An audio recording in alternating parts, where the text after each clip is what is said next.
Vous écoutez Un pasteur vous répond, le podcast de Florent Varac, qui vous aide à mieux comprendre la Bible, une question à la fois. La question est posée, voilà mon questionnement.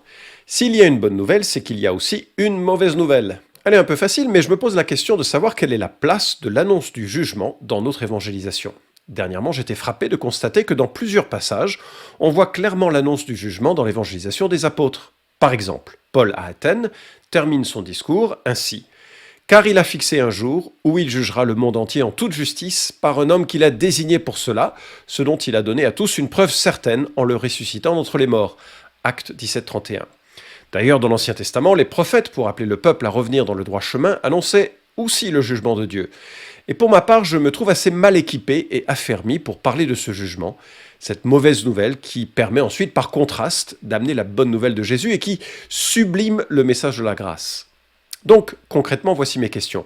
Comment amener cette mauvaise nouvelle, en 2022, dans un monde où les gens pensent être pas trop mauvais, où ils pensent que la morale leur est à peu près favorable, et où ils pensent ne pas avoir peur de la mort, jusqu'à bien sûr ce qu'ils soient confrontés à elle directement, et où ils pensent pouvoir défendre leur cas si toutefois il y avait un législateur là-haut. Quelle place lui faire dans l'évangélisation ? Merci Florent. Fin de la question. Écoute, c'est trop bien que tu t'intéresses à cette question. Je crois que la notion de témoignage, de parler de Jésus, d'être ceux et celles qui évoquent par leur vie, par leurs paroles, la bonne nouvelle de Jésus-Christ, c'est un aspect fondamental de la vie chrétienne, même si nous ne sommes pas tous appelés à être des évangélistes, avec cette capacité parfois envieuse. Enfin, j'admire beaucoup ceux et celles que Dieu a revêtus de cette capacité pour pouvoir parler facilement, rapidement de la foi en Jésus-Christ, de recueillir l'assentiment des hommes et des femmes que Dieu veut sauver de toute éternité. Mais nous sommes tous appelés à cela, d'une manière ou d'une autre, à y contribuer en tout cas, par nos vies, par nos prières, par nos offrandes, par nos vies collectives en tant qu'assemblée, par la manière dont nous aimons, et nous aimons ceux qui nous entourent, pour que le temps où Dieu les visitera, ils puissent réaliser qu'il y a là un appel de Dieu pour leur vie. Alors je te propose, pour répondre à ta question, 2 livres. Je vais quand même répondre à ta question, mais ce sera plus complet si tu lis ces 2 livres. Le premier, qui est le meilleur livre d'évangélisation en langue française à mon avis, Franck Segonne, L'évangélisation durable. Je te le recommande chaleureusement, pas simplement parce que Franck est un cher ami, mais aussi parce que son livre est remarquable dans ses recherches et dans son développement conceptuel de la notion de témoignage. Et puis deuxièmement, un livre plus récent de Strange, c'est un auteur américain, Chrétien dans la culture. Et il est vraiment très bon pour essayer de voir les passerelles que l'on peut tisser entre la culture qui nous entoure et l'évangile qui reste accessible pour toutes les cultures.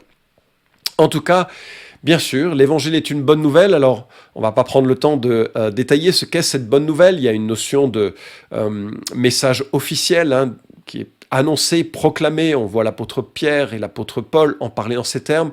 C'est aussi lié à la vie même de Jésus-Christ. C'est ainsi que Marc 1.1 commence son évangile. L'évangile, c'est avant tout la vie de Jésus, sa personne, son enseignement et puis sa mort expiatoire et sa résurrection.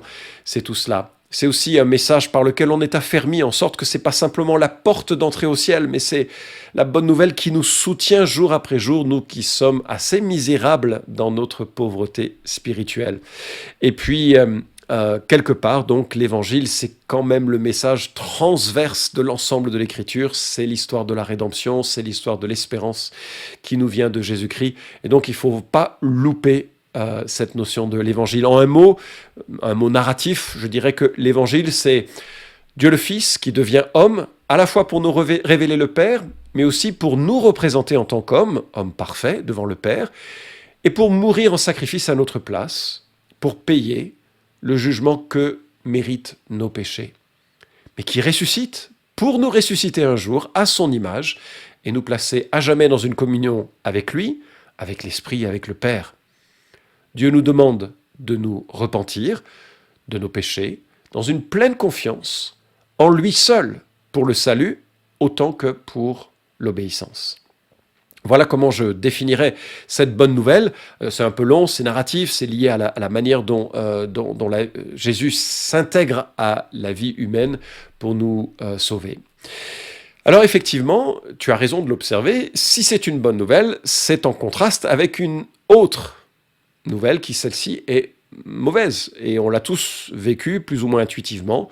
Nous sommes tous mortels, nous allons tous mourir, et la Bible clairement associe cette mort au péché de l'humanité. L'homme a choisi son indépendance, Dieu a livré cette humanité à la mort, et nous avons tous transgressé d'une manière ou d'une autre les commandements de Dieu.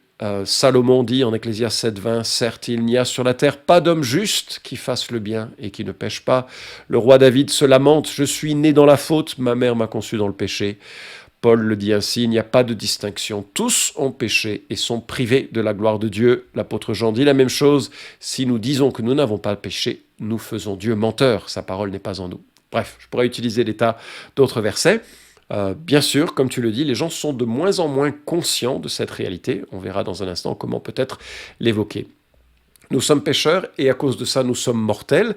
Et la mort n'est pas simplement la cessation de vie, c'est une éternité placée dans les conséquences de notre vie sur Terre. C'est-à-dire que ce n'est pas une question de karma du tout. Nous sommes pécheurs par nature et donc par conséquence nous sommes séparés de Dieu et nous le serons éternellement au-delà de la mort. Ça s'appelle l'enfer. Je te propose d'ailleurs de consulter le podcast numéro 215, je crois. Voilà, podcast numéro 215 sur l'enfer pour pouvoir te faire une idée de ce que signifie l'enfer. Mais pour ceux et celles qui ont conscience de leur besoin d'un sauveur, de leur besoin de grâce, il y a un salut qui les place également dans une éternité avec Dieu. Et heureusement qu'il y a un jugement, et heureusement qu'il y a un filtre à la mort. Sinon, si tous les hommes et toutes les femmes allaient de cette terre-ci vers le paradis, ce serait plus un paradis. Moi, je te garantis que si j'entre tel que je suis dans le paradis, je le gâche tout de suite, parce que je suis un homme égoïste, parce que je suis un homme avec plein de défauts, et que je colorerais cet environnement parfait de mes propres péchés. Et on imagine ce que serait un Hitler rentré dans le paradis, un violeur rentré dans le paradis, un menteur rentré dans le paradis, un orgueilleux rentré dans le paradis. Et là, tu te rends compte que le jugement, pour qu'il soit juste, doit toucher tous les hommes, quelle que soit la gravité de leur faute. Jésus en parle de façon très sobre et très... ça doit nous faire réfléchir. Hein. Jésus dit, il y aura là des pleurs et des grincements de dents, quand vous verrez Abraham, Isaac, Jacob et tous les prophètes dans le royaume de Dieu et que vous serez jetés dehors. Jésus est très clair, très incisif. On n'ira pas tous au paradis. Donc, voilà la réalité biblique et théologique. Doit-on parler systématiquement du jugement? C'est ce que tu te poses comme question. Alors, il y a un évangéliste américain du nom de Ray Comfort.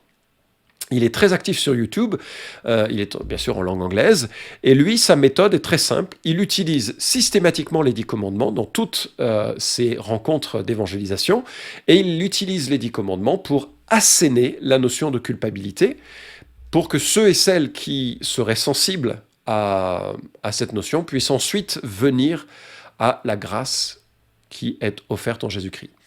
Et je trouve que voilà, c'est assez courageux de sa part quand je regarde de temps en temps ces petits extraits YouTube. Je suis un peu gêné même parce qu'il est super direct et il fait que citer les commandements en disant voilà ce que la Bible dit, est-ce que tu as jamais menti, est-ce que tu as etc. avec le micro qui passe de sa bouche à la bouche de des personnes à qui il parle.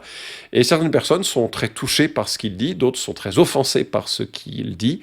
Et voilà, l'évangile est pour les uns une odeur de mort et pour les autres une odeur de vie. Alors, personnellement, je suis un peu gêné par la systématisation de la méthode que je ne trouve pas dans l'Écriture. Mais elle a le mérite d'exister, elle a le mérite d'être cohérent avec une partie, en tout cas, de l'Écriture. Personnellement, plus la personne est arrogante quand je lui parle de la foi, plus j'ai tendance à faire peser les 10 commandements et à faire poser la notion de culpabilité, de sainteté de Dieu et de la notion de jugement pour tous les êtres humains. Et plus la personne est brisée déjà dans son cœur parce qu'elle a foiré un certain nombre de choses dans sa vie, parce qu'elle est opprimée par des circonstances difficiles, plus j'ai tendance à faire prévaloir la notion de grâce et la notion de honneur retrouvée. Et je note, dans le livre de Timothy Keller, Une église centrée sur l'évangile, publié chez Excelsis, qu'on a un résumé de différentes motivations que l'on trouve dans le Nouveau Testament pour que les gens viennent à Christ. Et elles ne sont pas toutes de l'ordre de la condamnation et de l'enfer. Premièrement, et donc là, Keller résume 8 motivations différentes que Carson lui-même avait recensées dans les évangiles, et il les résume en 6 motivations que je vais rapidement parcourir. Premièrement, parfois l'appel est de venir à Dieu par crainte du jugement et de la mort. Donc pile poil dans l'événement ou la situation que tu évoques. Deuxièmement, parfois l'appel est de venir à Dieu par désir de se libérer des fardeaux de la culpabilité et de la honte. Si nous avons l'impression d'avoir laissé tomber les autres ou même nos propres normes, nous pouvons ressentir un sentiment général de honte et une faible estime de soi. La Bible offre un soulagement de ces poids. Troisièmement, parfois l'appel est de venir à Dieu par appréciation de l'attrait de la vérité. Paul brandit la vérité pour que les gens voient sa beauté et sa valeur comme une personne qui brandit un diamant et appelle les gens à l'admirer. Quatrièmement, parfois l'appel est de venir à Dieu pour satisfaire des désirs existentiels, insatisfaits. À la femme au bord du puits, Jésus a promis l'eau vive. C'est évidemment plus que la vie éternelle. Il parlait d'une joie et d'une satisfaction intérieure à éprouver maintenant quelque chose que la femme recherchait chez les hommes. Cinquièmement, parfois l'appel est de venir à Dieu pour obtenir de l'aide en cas de problème. Il existe de nombreuses formes de ce que Carson appelle un sens désespéré du besoin. Il montre du doigt la femme qui a une hémorragie, les 2 hommes aveugles et beaucoup d'autres qui s'adressent d'abord à Jésus pour obtenir une aide pratique et immédiate. Leur langage du cœur est « je suis coincé, je n'ai plus de soutien pour mes problèmes, j'ai besoin d'aide pour cela ». La Bible montre que Jésus n'hésite pas à donner cette aide, mais qu'il les aide aussi à voir leurs péchés et leur besoin d'être délivrés du jugement éternel. Sixièmement, enfin, l'appel est de venir à Dieu simplement par désir d'être aimé. La personne du Christ, telle qu'elle est décrite dans les évangiles, est une personne fascinante. Son humilité, sa tendresse, sa sagesse et surtout son amour et sa grâce attirent les gens comme un aimant. Une description claire de l'amour du Christ pour attirer les gens à vouloir une relation avec lui. Une description claire de l'amour du Christ peut attirer les gens à vouloir une relation avec lui. Fin de la citation. Et donc tu vois qu'il y a plusieurs motivations à venir à la fois. Elles ne se limitent pas à la crainte du jugement et la réalité du péché. Je partage vraiment cette manière de voir. Je crois qu'il faut que l'on ait plusieurs cordes à notre arc. Alors maintenant, tu poses une autre question, puisque la première c'est est-ce qu'il faut toujours avoir comme motivation la notion de jugement ? Je dirais pas toujours, ça en fera partie à un moment donné, mais c'est pas forcément la motivation principale ou initiale. On ne le voit pas comme cela systématiquement dans les évangiles. Je viens de citer un certain nombre de motivations, mais tu poses une autre question qui est celle de comment en parler dans une culture qui se sent finalement hors de tout jugement de Dieu et qui ne semble pas avoir peur de la fin de sa vie. Le livre de Strange à ce sujet est excellent. Je l'ai cité, Un chrétien dans la culture, publié aux éditions Clé. Et voilà ce qu'il dit. Les ombres de Dieu nous disent que quelque chose ne va pas dans le monde et avec l'humanité. Et nous le savons tout au fond de nous, mais les histoires et les scénarios que notre culture mêle à nos livres, à nos émissions télé, à nos films et à nos réseaux sociaux sont des rêves illusoires. Fin de citation. Tu réalises ce qu'il est en train de dire ? Il est en train de dire les ombres de la vie que la Bible décrit comme le péché, comme les conséquences du péché, elles se retrouvent dans les histoires que disent la culture. Elles se retrouvent dans les films, dans les chants. Et moi, quand je prêchais plus souvent que je ne prêche maintenant, je regardais régulièrement le top 50 des chansons. Alors, je les écoutais pas toutes parce que j'avais pas le temps de le faire, mais je regardais les paroles. Et j'étais sidéré de la pertinence, de la sagesse noire, parfois, sombre, que reflétaient ces chansons et qui illustraient admirablement la réalité de l'égoïsme, du péché, de l'amour déçu, de sentiments de manquement, de faille, ou bien au contraire de la noblesse de l'ambition humaine. Et on a toutes ces trajectoires que l'on a dans l'écriture. On a un monde parfait que l'on a quitté et dont on a une nostalgie. Et on a un monde futur qui est parfait, que nous aimerions rencontrer et vivre, dans lequel nous aimerions vivre, dans lequel nous ne vivrons jamais si nous ne sommes pas d'abord réconciliés avec Dieu.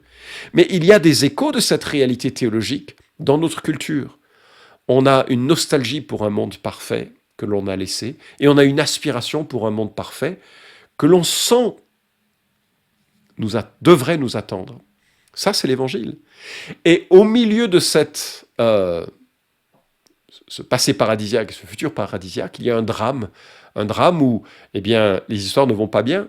Et là, je ne sais pas, mais toutes les séries télévisées qui nous captivent, tous les films de grand succès nous montrent des héros qui viennent résoudre des situations tordues, les situations tordues qui reflètent le péché, les héros qui reflètent un sauveur et qui nous permet de tisser un lien avec l'Évangile. On peut trouver des liens. Finalement, toutes ces relations amoureuses, quand elles sont présentées de façon exagérée et parfaite, on se rend compte que c'est une aspiration intérieure, mais une aspiration intérieure illusoire et inaccessible. Or, l'amour que l'on recherche tellement et pour lequel les gens sont prêts à faire tant de sacrifices sans jamais y parvenir, c'est l'amour de Christ qui, lui, peut combler celui ou celle qui a trouvé dans les 1001 femmes de ses rêves une satisfaction inaccessible. On peut faire les liens entre les aspirations profondes des êtres humains, telles que les films en parlent, telles que les idoles qu'ils reflètent, en parlent, créer ce lien entre la personne de Christ et les ombres qui en parlent.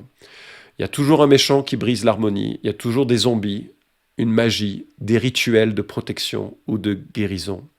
À la fin de son livre, et vraiment, j'ai profité de l'été pour le lire, il se lit facilement et rapidement, et il donne plein de pistes utiles, mais j'étais vraiment saisi de la manière dont il termine son livre avec quelques illustrations. Alors je ne veux pas toutes les dévoiler, parce que ce serait dommage pour le livre lui-même, mais à un moment donné, il me scotche en parlant du livre de coloriage pour adultes. Et c'est vrai qu'en 2015, quelqu'un est venu à proposer des livres de coloriage pour adultes, et personne n'y croyait. Et l'éditeur a pris un risque en publiant ce livre, qui a été ensuite édité à plus de 10 millions d'exemplaires, et je crois traduit dans des dizaines de langues. Pourquoi colorier des images quand on est adulte? Et ce qui est intéressant, c'est qu'est-ce que disent ces images? Et ces images parlent souvent d'une nature pure, vierge de toute corruption, parfaite, paisible et sereine. Une nature qui n'existe plus, puisque il n'y a jamais un animal qui vit sans crainte d'un prédateur. Le monde est corrompu. Mais pourquoi c'est tellement paisible et c'est source de tellement de méditation de la part de nos contemporains? Parce que justement, ça projette dans un monde cohérent, parfait, que l'on a quitté et auquel on aspire. Et on peut créer un lien avec les aspirations de nos contemporains en parlant de cela. Alors voilà, c'est pas toujours nécessaire de parler du jugement, mais c'est toujours nécessaire de noter qu'il y a un caillou dans la chaussure. Et qu'à partir de là, les gens qui sont sensibles à résoudre ce caillou seront peut-être sensibles à découvrir en Jésus-Christ celui qui répare nos cœurs brisés et qui assouvit bien au-delà de nos soifs temporaires, des soifs existentielles beaucoup plus profondes. Et c'est pourquoi parfois lorsque nous avons une discussion avec quelqu'un qui est surpris, par exemple, s'il fait des coloriages et que vous faites le lien entre le paradis perdu et le paradis à venir, de lui proposer simplement de lire un livre comme l'Évangile de Jean, en lui proposant de lire, en soulignant qui est Jésus et ce qu'il attend de moi. 2 questions toutes simples, et où la personne petit à petit va voir que cet idéal qu'il cherche, il ne se trouve pas dans une action de coloriage, ni dans une représentation fictive de ce monde, mais au contraire dans un être qui lui est parfait et qui va réparer ce qu'il voit dans ce monde brisé, et qui est finalement le sujet de ce coloriage caché. Bref, lire un évangile ou bien parcourir la grande histoire avec lui pour montrer les points de connexion entre la culture et ce que l'Écriture dit. Voilà, j'espère avoir répondu à ta question, et puis je te souhaite plein de courage pour le témoignage de l'Évangile, et j'espère que si tu écoutes ce podcast alors que tu n'as pas fait toi-même ce pas, tu réalises à quel point Jésus est celui qui nous répare, et par le pardon d'un péché grave, parce que ce péché nous condamne à jamais, loin de lui, quel que soit le sentiment qu'on a sur la gravité de notre péché, face à la sainteté et la perfection de Dieu, c'est bien plus grave que ce que les gens ou ce que ton cœur peut en dire, et que je t'encourage à découvrir cette réconciliation qui est possible en la personne de Jésus-Christ. Cet épisode vous a édifié ? Alors merci de le liker ou de le partager pour que d'autres puissent en profiter. Pensez aussi à vous abonner à la chaîne d'Un Pasteur vous répond pour ne manquer aucun des prochains épisodes. Enfin, si vous avez une question à poser à Florent Varac, écrivez-lui directement sur contact@toutpoursagloire.com.